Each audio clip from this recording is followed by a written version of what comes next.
Ay, good morning, sir. Good morning. Ay, tulungan ko. Sige. Thank you. Di niyo po kasama si ma'am? Hindi, nandyan. May hinahanap lang. Kaya napansin ko parang wala na kayo masyadong paninda, no? Ay, naku, sir. Nag-uubos na lang po talaga ng inventory bago magsara tong supermarket. Tuloy ba yung pagbili ni Mr. Carlos na to? Opo. Naghihintay na lang magkabayaran.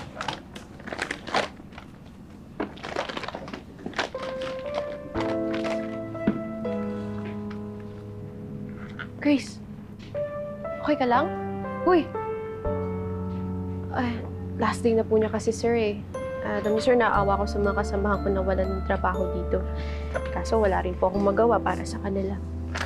Hindi ba kayo pwedeng i-absorb ni Mr. Carlos pag siya na nakabili na to? Hindi raw, sir, kasi may ibang tao daw yun, eh. Ito. Andyan yung number ko tsaka yung address ng company namin. Kung may mga empleyado kayong gustong mag-try doon, baka may opening ako. Ay, seryoso ba kayo, sir? Oo naman. Ay, naku, salamat, sir, ah. Sige. Sige po. Ay, tulungan ko na po kayo, sir. Sige. Manunoto, my friend! Ikaw lang pala eh. Bakit? Were you expecting someone else? Hindi. Oh, ano to? Akala ko, sinabi ko na siya, huwag ka na magsha-shopping dito. Kaya nga pala, you tell the management, if at all meron pa, na may sira dun sa likod.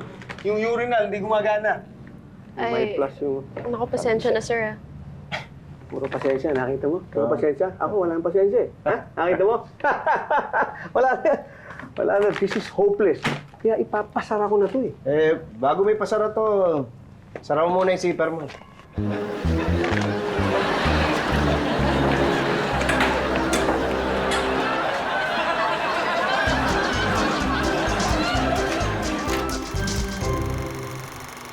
Ikaw, kamusta ka dyan?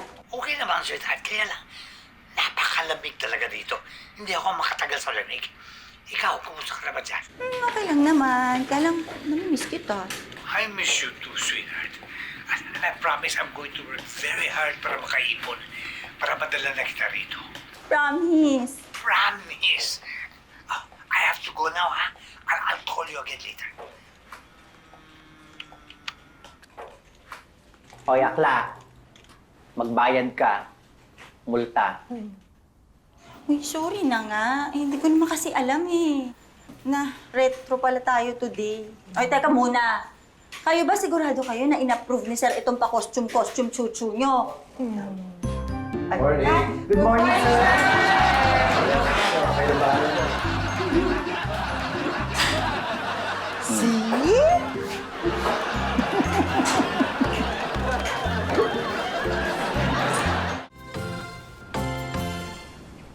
Akala ko po ba kakain tayo?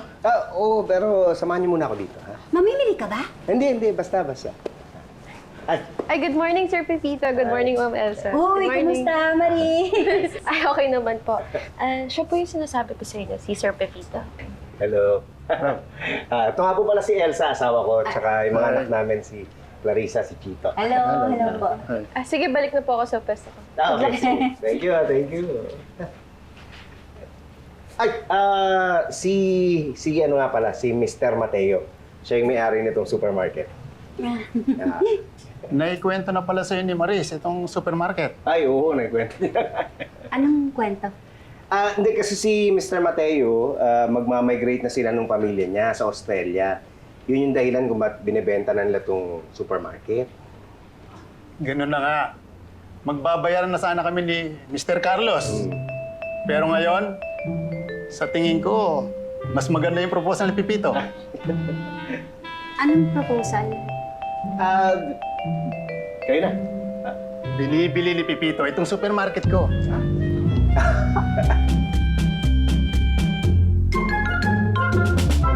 Ito na yan, ha? Teka, ano yan? Down payment at saka yung deposito ko sa condo ni Mara. Nauupahan ko na kasi kitiri yung condo mo. Ito na. Kontrata, pinirmahan ko na yan. Renewable din yung taon-taon. Salamat. Ingat ka, ha? Hindi ka na ba namin mapipigilan? Eh, ngayon pa ba? Nag-resign na ako eh. Tsaka, mas importante kasi sa akin na maalagaan ko talaga si Tommy sa Canada. Eh, pero mas mamimiss kita, akla. Wala na akong katandem. Gusto kita.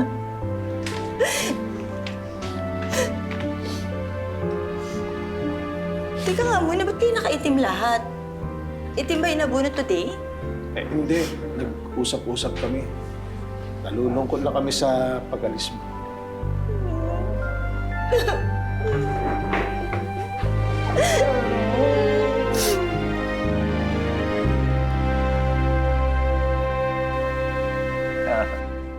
Okay na, no? Good morning sa inyo. Hey. Manoloto! You're not my friend! Teka, Ha? Anong nangyari dito? Bakit ganito?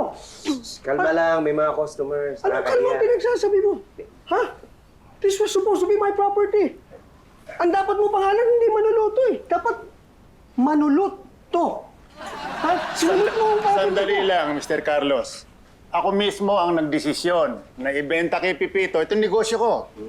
At lahat kami masaya sa desisyon na yun. Nalanig ka ba? Ang empleyado pala pwede magsalta. Sino ba to? Empleyado ka lang dito. Hindi ka dapat makikihirit sa mga usapan ng mga mayari. Ay, actually, hindi po ako empleyado dito.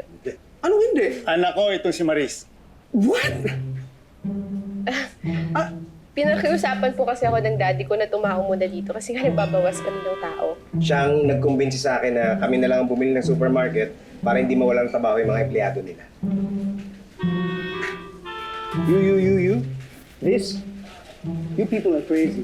This is absurd. Teka, sandali. Mr. Carlos, huwag ka munang umalis, lika, at may sasabihin lang ako. We're turning this into PM Supermarket. Invited ka sa grand opening, ha?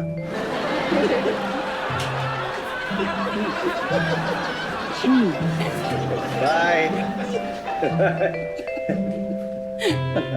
Sige na, trabaho na muna tayo. Oo nga, check ko lang yung mga deliveries, ha? Hello there, my friends! I'm back! Hoy! Ano ginagawa mo dito? Alam mo lang, napakahirap ang buhay sa Canada. At saka, napakalungkot. At saka, ang lamig-lamig doon. Kaya I decided I won't be able to stay there any longer. Dahil nagkakasakit ka? Hindi. Dahil wala akong mautangan doon eh. Kaya dito na lang ako. Buisit ka! Bakit ka ulit babalik tayo ng Canada? What? Why? Why? Nag-resign na ako! Wala na akong bahay eh!